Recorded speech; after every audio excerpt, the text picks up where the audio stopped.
All right, man. He brought Ben Bilal coming at you with another edition of this Boomer's Logic this morning, man. Just have my coffee. I want y'all to check out a couple videos with me regarding single female parenting. Young black women attempting to raise strong, confident, full-grown black men, right? So my guy here, this is my guy, Shizu Zed. I watch him a lot. He has a lot of interesting topics. This particular one he did on these modern women attempting to raise young black men into men, young black males into men. But before I get into this, if you haven't already, go to the channel, Boomer's Logic. Like, subscribe, hit the bell for notifications, yada, yada, yada. You know what to do. Shouldn't have to keep telling you that. But so this first lady that you're getting ready to see, she's clearly probably in her mid to late 20s. And she's a single black mother. And they're sitting here having this discussion regarding the raising of young black males, right? And their parenting skills. How do they raise their young men? Then I'm going to show you a video. Because, see, here's the thing. You got these black women who have this ideal that they can do this. And you have black women who have done it. They've raised young men into adulthood. But there's so many elements of manhood that you can't implement and teach a young man. And that's what the older lady that I'm going to show you next after you listen to this young lady and how she talks about this modern woman talks about how she's raising her young man. So check this out. Your son to believe, dream, and even his viewpoints on dating, like even financial literacy. What are some of those things that you're pouring into him on a daily? Love. I am leading with love. That's one thing that I know that our young black men need is love. And I know a lot of times we raise our men to be so strong and not really understand their emotions. And I'm so big on, how did that make you feel, baby? And even when he didn't know how to talk, it's like, how did that make you feel? Or, I love you, come give mommy a kiss. So I definitely am raising him with so much love. I want him to know that he's loved, and I want him to know how to accept love. A lot of times people don't know how to accept love, and that's a big deal. So it's like, because they never received it. All right, guys, we have.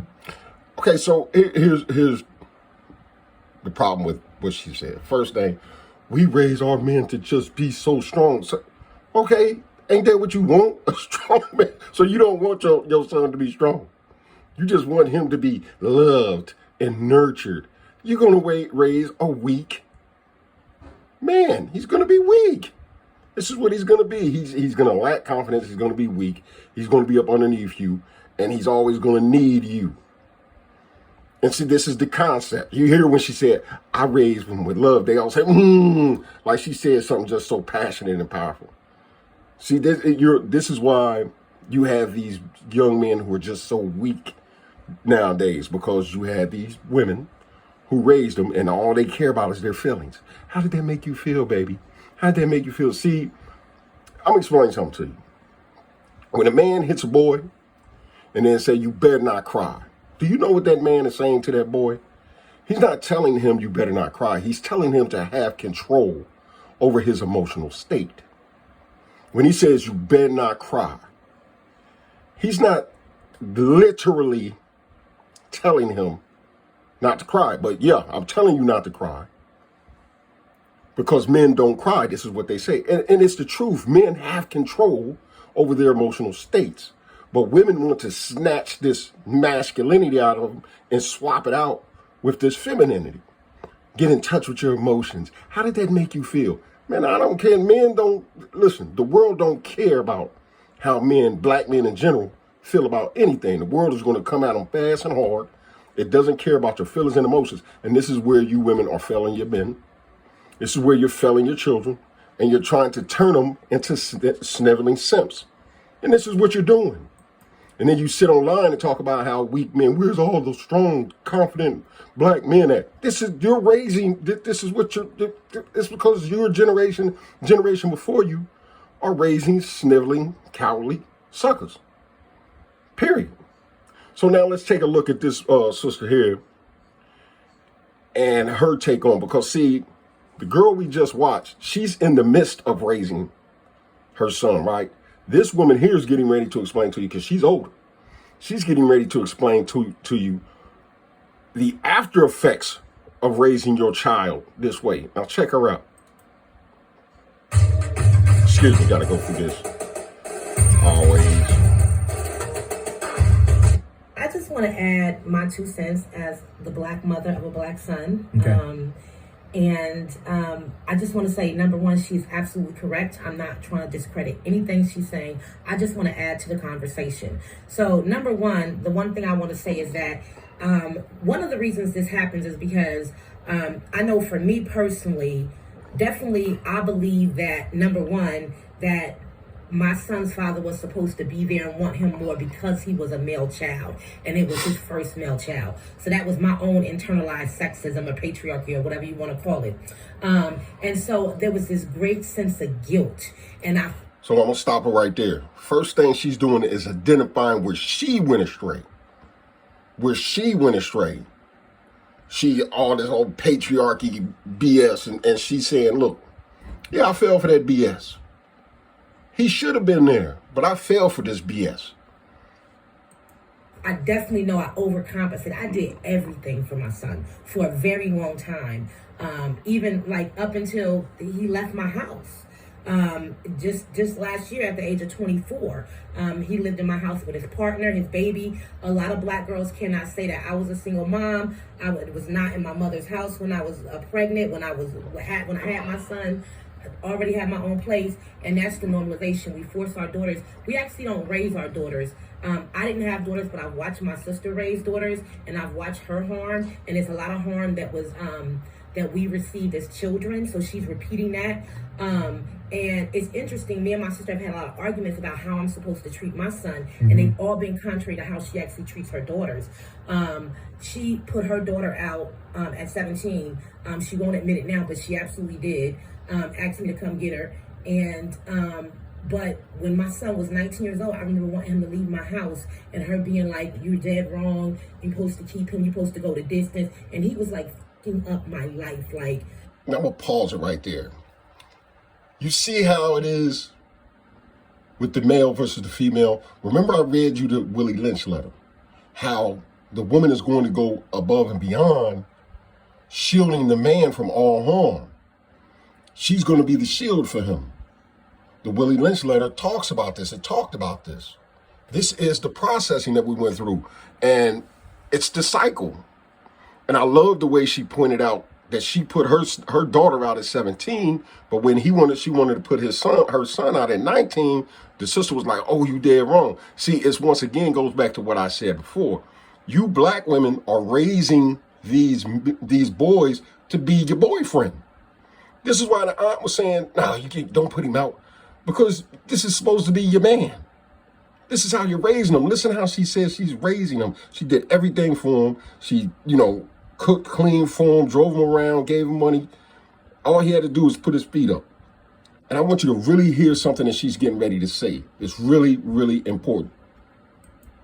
literally like tearing up my house, breaking shit, not contributing like crazy. But so we normalize that. We're supposed to like go the distance, and I definitely enabled my son forever. And then what happens is when you get to that point where you're done, when you feel like, okay, enough is enough, like when do you do anything for yourself? When do you have the same expectations of yourself that you have of me for yourself? And you say, I'm done.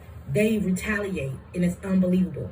And they'll disown their mothers. But then they'll go out and they'll look for a partner that emulates their mother, that will do everything for them, that will sacrifice herself over and over and over again for him. That is their expectation. This is also something they learn in media. Watch Marvel, for example. I was watching Moon Knight, and the main character is the hero, but I'm in episode 3, and his wife has saved him over 3-4 times already, and he hasn't saved her once, but he's the hero. Go back and watch most superhero movies and watch out and think about how much saving they would do if they didn't have their sidekicks or their mothers or whoever is their support. So she just dropped some jewels. Now, this is one of the things. Remember I told you about when I first came home, right? And I was awestruck at how these men were getting driven around by these women. I was like, what the hell is this? I couldn't believe it. I had even told you about the situation with one of my daughters, where she was pulling up and she had her, her suitor, she's driving. And I eventually asked her, I said, hey, when you gonna let him drive? Because it's odd. See, I grew up in a generation where the men drove. Because you had men in the community, you had men in the households. The men drove. The women just naturally got in the passenger side. My wife, my ex-wife told me one day, she said, when we were going somewhere, I said, you want to drive? She said, nah, I ride. And this is one of the things that resonated and stuck with me. And I started to acknowledge and notice this is a spot of superiority, where it's a thing where you're seeing who's in control. This is why once these women get put out, they become so masculine, they become men in essence. And this woman, she's driving her son around. So naturally, like she said, when he goes out, the first thing he's trying to do is find a mama where he can sit up and play video games all day. She'll drive him around. Watch when you go out today. Watch how many dudes you see are getting driven around by women. This is these young men who are being raised by these women. And she just told you. She just told you everything that I did. He went out and tried to find it in a woman. I like the part she talked about that he was effing her crib up, tearing up stuff. Just he was going unchallenged. And this is another thing that I've told you women, that once a male gets to a certain age, he's going to start to smell himself. See, there was no buffer there. Remember the video I showed you before about the young boy tearing up and destroyed the house, and the women were terrified, and they showed the video and the mom was crying. The sister was over there holding the baby, and the boy, the big young boy. Yeah, this is what happens when there's no masculinity, no testosterone in the house. There's nobody there to challenge him and say, hey, if you break some in my house, I'm going to break your entire neck. See, this is what they need to hear. They need to understand that there's a buffer between that woman and you, and that would be me. There's a buffer between her reality and your reality. You even look like you're going to raise up on her. I'm going to throw you so far out this window. I'm going to kill you. And you have to instill this in young men. And this is what women don't understand. This is why when she's talking about, I raise him with love, all that's going to go out the window once he gets big enough and strong enough to know that he can dominate you. It's natural. That's why you need that man in that household. That structure, that order, that discipline. That discipline is what creates that compression, that pressure, that raises them. So when they go into the world, they understand that nothing is free. Nobody cares about your feelings. And you better not cry. This is the reality of things. Not I raise them with love. See, we raise our young men to be strong. Yeah.